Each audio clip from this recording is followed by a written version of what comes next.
Chaque jour, ils construisent le Web3 selon leur vision et leurs convictions. Dans Behind the Chain, des builders passionnés vous partagent leurs expériences et leurs conseils pour réussir, vous aussi, dans le Web3. Je suis Romain Milon, j'aide les projets Web3 à recruter et à fidéliser les meilleurs talents du secteur. Pour m'aider à propulser le podcast, pensez à vous abonner et à en parler à 2 personnes autour de vous. Bonne écoute!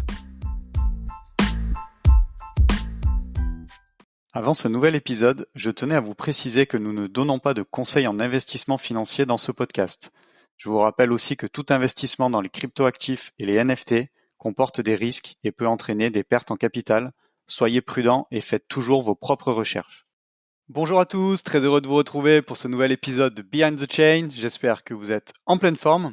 Aujourd'hui, je reçois Patrick Bouffartig. Il est Web3 VC Associate chez 50 Partners et aussi président et fondateur de la Paris Blockchain Society. Comment tu vas, Patrick ? Hello Romain, écoute, merci beaucoup de m'accueillir, ça va très bien, je te remercie. Cool. Écoute, ça me fait très plaisir qu'on fasse cet épisode ensemble parce que on se connaît déjà depuis un petit moment. On a déjà eu l'occasion d'échanger à plusieurs reprises ensemble et c'est vrai qu'on n'avait jamais forcément évoqué l'épisode et puis dernièrement c'est venu naturellement donc je pense que c'était le bon moment de le faire. Alors comme tu le sais dans le podcast, on commence tout de suite dans le vif du sujet. Est-ce que tu peux m'expliquer ce que tu faisais avant de découvrir le Web3 ? J'étais étudiant. Moi, j'ai découvert le Web3 il y a environ 3 ans. Donc j'étais en master d'affaires publiques à Sciences Po Paris. Ok. Et alors, est-ce que tu peux nous parler de ce premier contact avec le Web3 ? Qu'est-ce qui t'a fait connaître le secteur et t'a donné envie d'y travailler ? Ouais. Écoute, moi c'était une approche assez spéculative pour tout dire, puisqu'en fait pour le contexte, donc voilà, j'étais étudiant, j'avais fait un peu des stages, un peu des missions, notamment dans la junior consulting, la junior entreprise de mon école. Donc j'avais un petit peu de sous de côté. Et puis c'était la période Covid, donc j'étais un petit peu coincé chez moi avec des journées un petit peu longues et des cours en ligne qui étaient un petit peu moins attractifs. Donc et puis j'avais un petit peu d'économie et je me suis dit qu'est-ce que je vais en faire ? Et j'ai commencé à m'intéresser à ce moment-là à l'investissement, à l'épargne. Donc j'ai regardé un petit peu les différentes possibilités qui existaient, des possibilités assez traditionnelles comme les actions, etc., mais qui étaient assez peu attractifs vu mes économies, qui étaient assez réduites. Et j'ai découvert au gré de navigation internet le secteur des cryptos. Et en fait, alors moi je savais pas ce que c'était à ce moment-là, mais c'était le bull run, donc avec des appréciations des cours qui étaient importantes. Et du coup, j'ai commencé à m'y intéresser d'un peu plus près. Et voilà, je me suis documenté pendant plusieurs semaines pour comprendre un petit peu plus ce qu'était cette classe d'actifs. Et j'ai commencé du coup à placer un petit peu mes économies dans les crypto-monnaies qui du coup s'appréciaient assez rapidement pendant la période de bull run, ce qui m'a conduit du coup à apprécier assez considérablement mon petit capital de l'époque. Et en fait voilà, c'est comme ça que j'ai découvert les cryptos, et ce qui a un peu piqué ma curiosité parce que à partir de là, si tu veux, en fait j'ai découvert les marchés, j'ai découvert le trading, indirectement une partie du coup de la finance, et tout ça m'a passionné.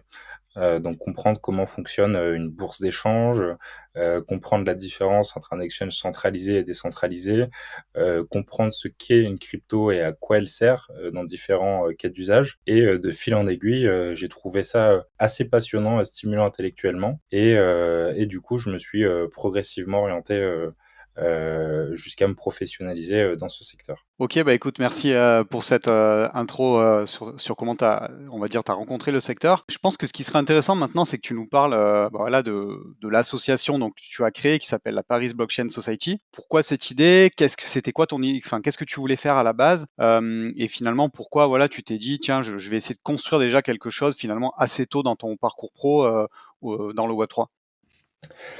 Je dirais que c'est à la fois un intérêt de développement de connaissances, de développement de réseaux professionnels et de croissance business. En tout cas, je pense que c'est les 3 principaux intérêts pour lesquels les personnes rejoignent l'association. Mais peut-être avant de les détailler un petit peu plus, ça me semble important de préciser l'évolution qu'a connue l'association depuis son lancement au début et telle que je l'ai décrite en introduction, parce qu'elle est assez significative. D'abord sur son positionnement.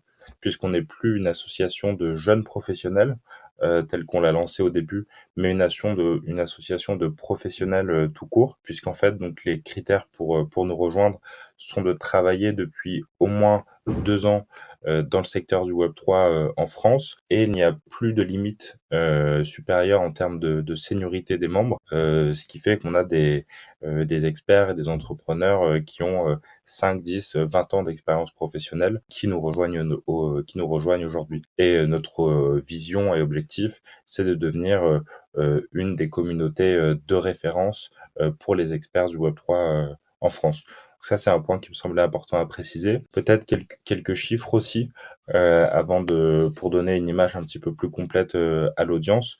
Donc ça fait 2 ans qu'on a lancé l'association, que je l'ai cofondée avec 2 amis. On a aujourd'hui un peu plus de 90 personnes qui la composent. C'est une association de personnes et non de personnes morales.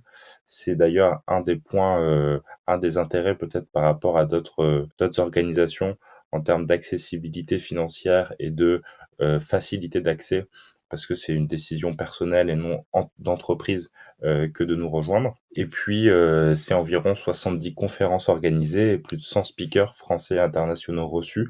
Donc, on a un rythme d'activité assez soutenu, et je reviendrai dans quelques instants sur l'intérêt que ça a. Donc, sur l'utilité de rejoindre une communauté comme celle-ci, je dirais que la première, c'est le réseau professionnel auquel cela donne accès. On est une communauté sélective, donc parmi les candidatures reçues, on prend les personnes qui ont l'expertise la plus forte et la plus démontrée, et on essaye d'avoir une communauté d'experts très diversifiée, donc aussi bien avec des profils d'ingénieurs, de développeurs, que de profils financiers, juridiques, secteur public, secteur privé, etc.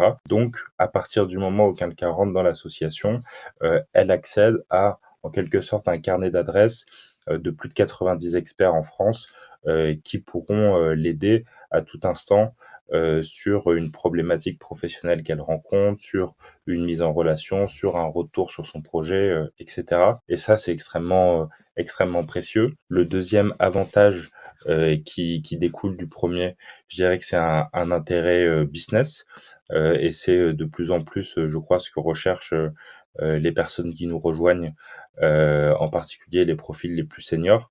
Donc ce sont des personnes qui cherchent à souvent faire connaître leur entreprise, trouver de nouveaux prospects, partenaires, etc. Et là-dessus, des retours que l'on a, c'est plutôt assez significatif pour les membres en termes de ROI de ce qu'ils retrouvent dans l'association.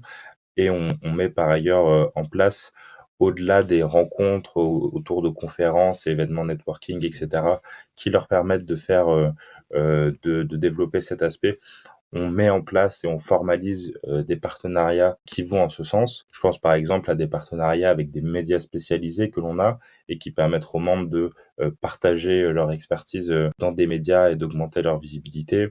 Des partenariats avec des cabinets juridiques, de recrutement, de comptabilité Web3 spécialisés, etc., qui leur permettent de bénéficier de conseils en pro bono pour débloquer des problématiques business qu'ils peuvent rencontrer.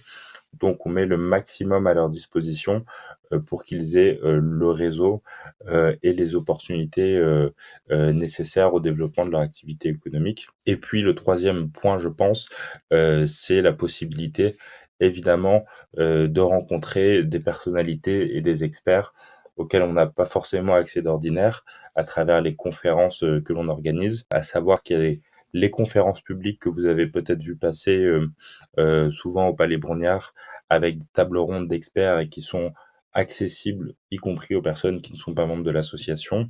Mais entre guillemets, la face cachée de l'iceberg, c'est que sur les 4 événements en moyenne qu'on organise par mois, 3 sont réservés aux membres de l'association, notamment au travers de masterclass, qui sont des événements en petits groupes, au cours desquels on fait intervenir des experts souvent internationaux. Dernièrement, par exemple, la CMO de Centrifuge, le Head of Ecosystem de Starknet, le Global Head of Trading de Galaxy, le CEO de CVVC, le plus gros VC crypto suisse, le CEO de Consensus, etc., etc., et qui permettent d'interagir de manière privilégiée avec des experts sur l'ensemble des thématiques qui concernent l'industrie Web3. Donc voilà, Yes, carrément, carrément, effectivement.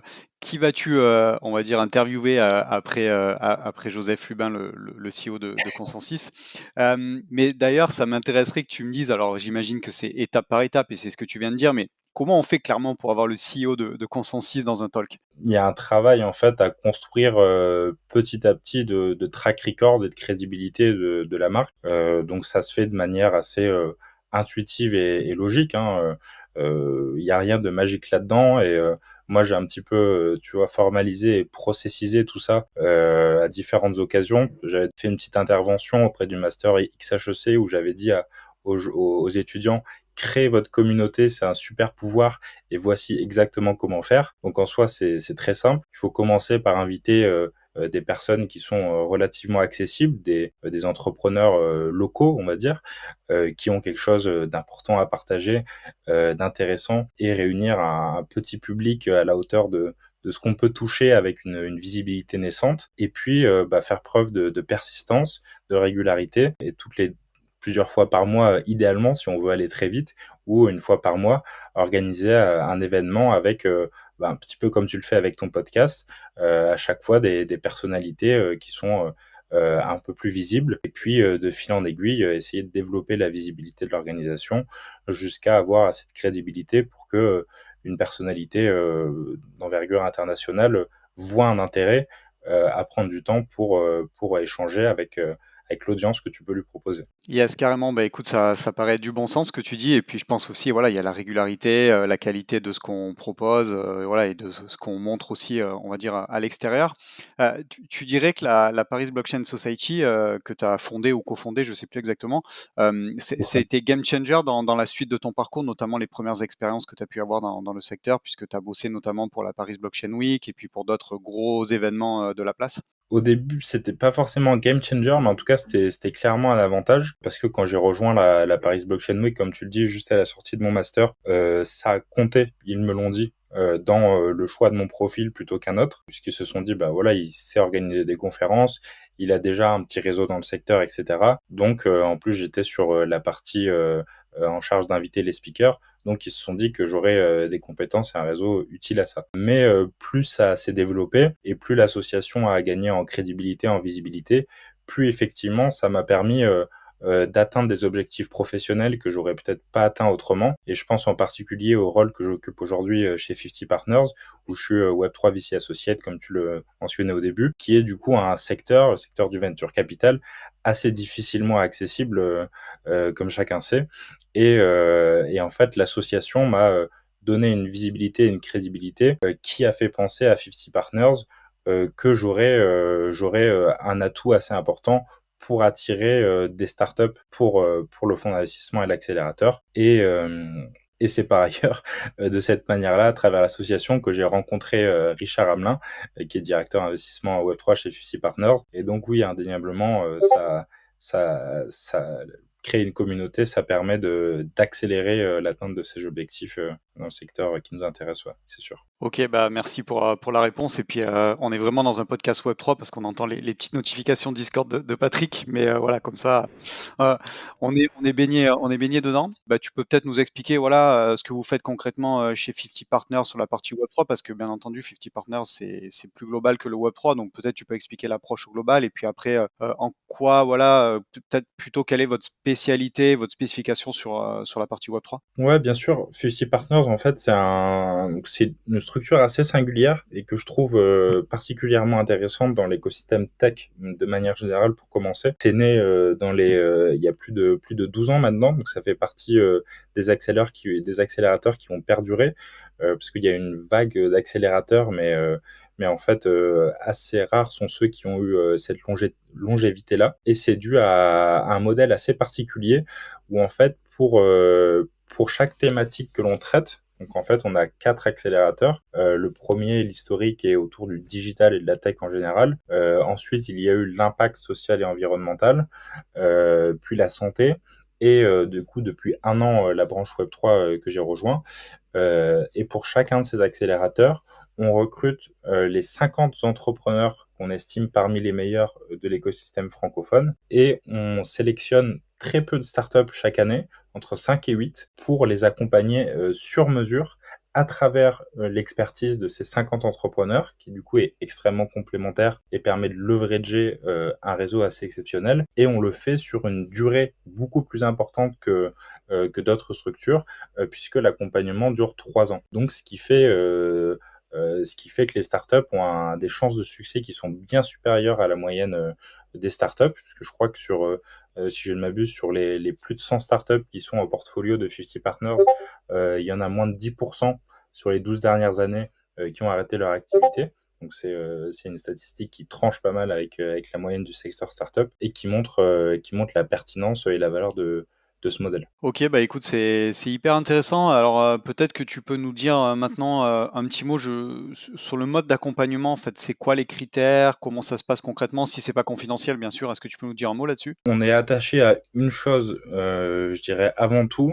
c'est l'utilisation de la blockchain dans le meilleur de ce qu'elle peut proposer et dans l'unicité de ce qu'apporte cette technologie. C'est-à-dire que si un projet utilise la blockchain alors qu'il pourrait utiliser une techno classique, pour nous, ça fait assez peu sens de l'accélérer. Et si, d'autant plus, si elle utilise la blockchain parce que c'est un petit peu à la mode et parce que c'est facile de lever, alors c'est pas le cas en ce moment, mais ça l'était il y a quelques années, parce que c'est un petit peu hype, etc. Nous, ça nous intéresse pas du tout. On cherche vraiment des projets qui vont leverager la blockchain pour les qualités intrinsèques qu'elle a.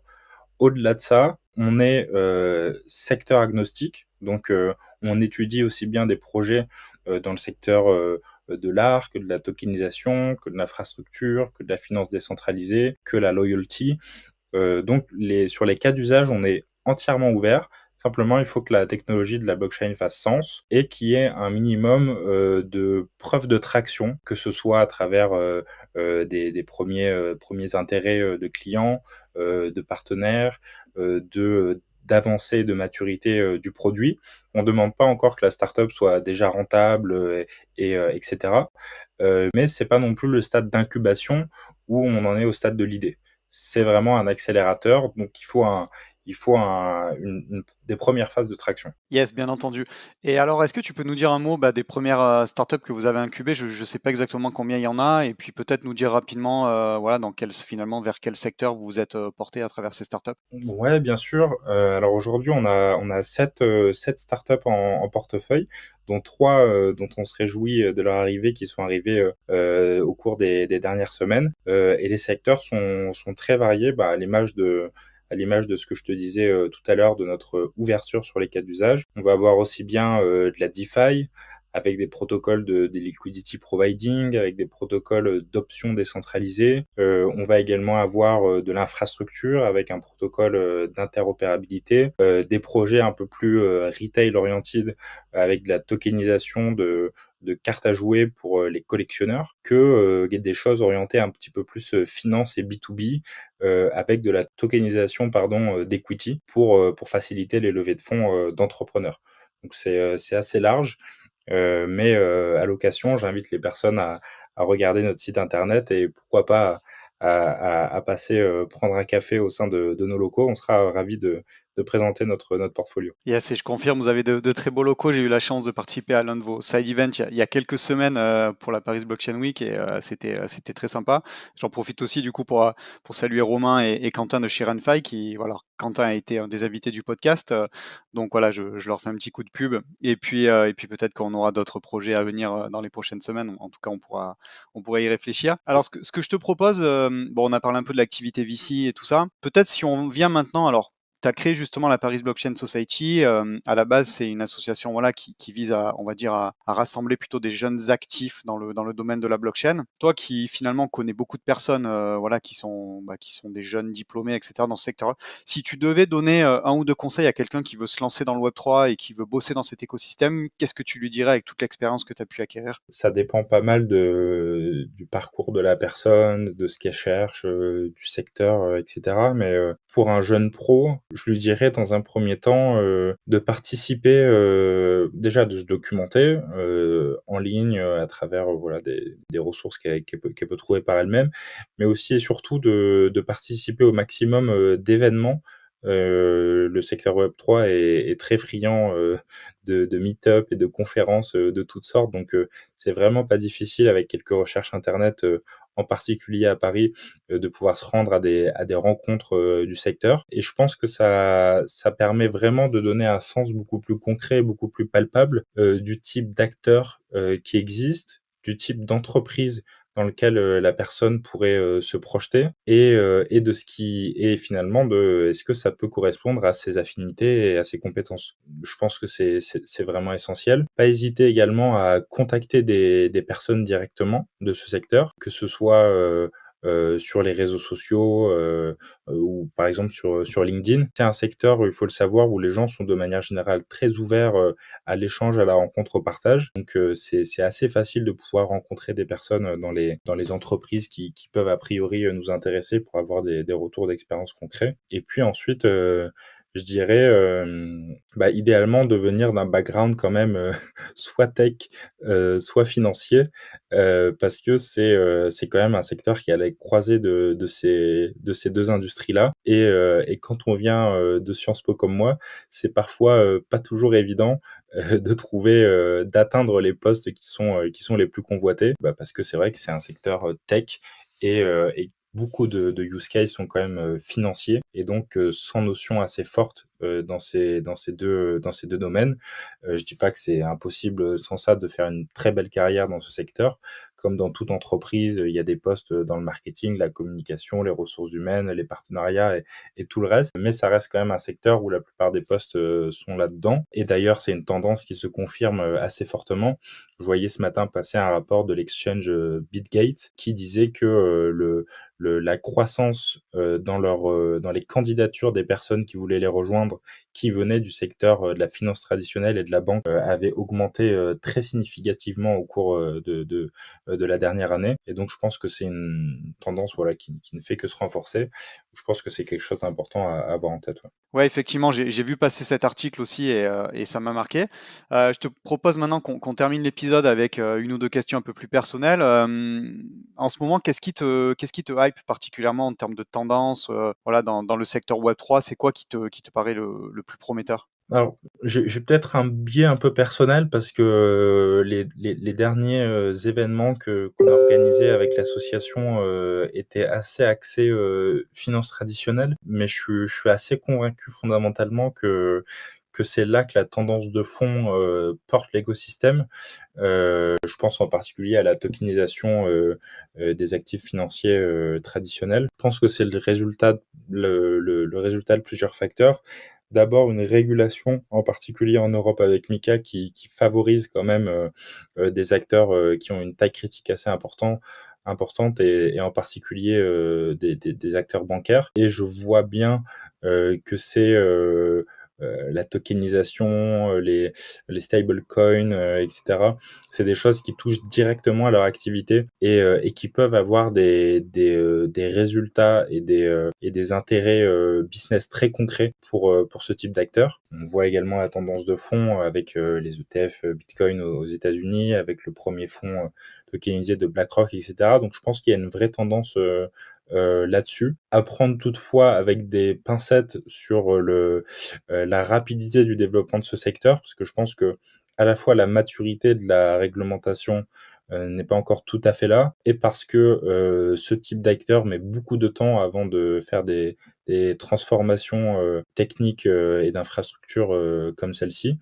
Mais je pense que c'est dans ce secteur qu'on va voir beaucoup de développement et de financement dans les années à venir. Et après, il y a d'autres tendances qui m'intéressent, que je regarde un petit peu. Je pense notamment à la DePIN, la Decentralized Infrastructure. Je pense par exemple à ce qui permet à des particuliers n'importe où dans le monde à travers Internet de pouvoir allouer une puissance de carte graphique pour faire tourner des modèles d'IA, ce qui peut avoir des enjeux particulièrement intéressants avec le développement de ce secteur-là pour décentraliser la puissance de calcul et permettre à des acteurs un petit peu moins puissants ou qui ont accès à moins de financement de faire émerger d'autres modèles. Puis il y a un secteur aussi où je pense qu'il y a des choses intéressantes à regarder, c'est tout ce qui touche à la loyalty et au marketing.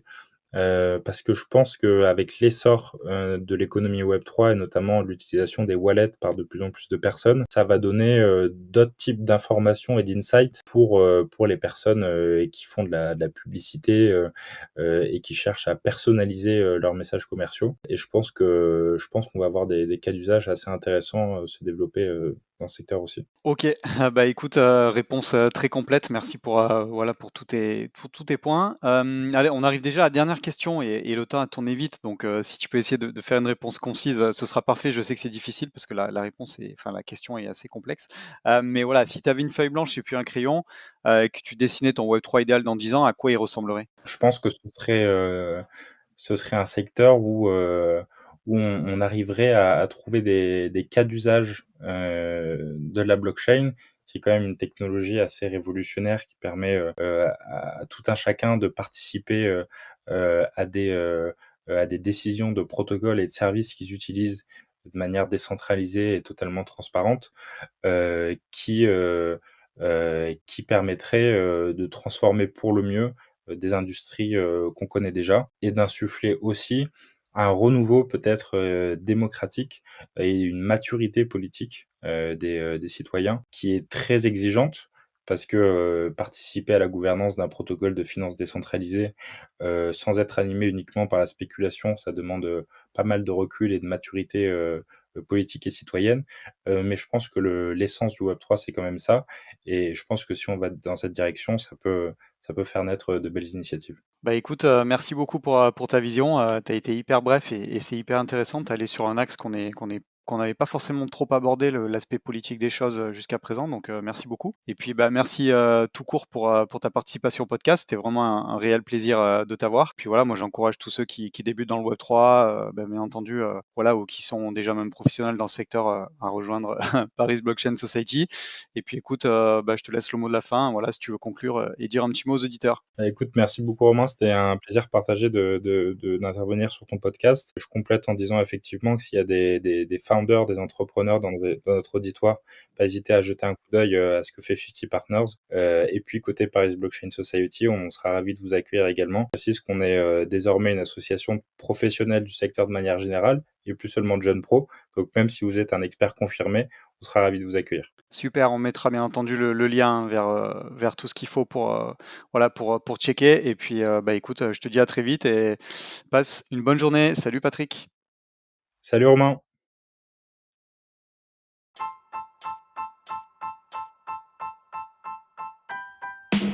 Merci d'avoir écouté cet épisode jusqu'au bout.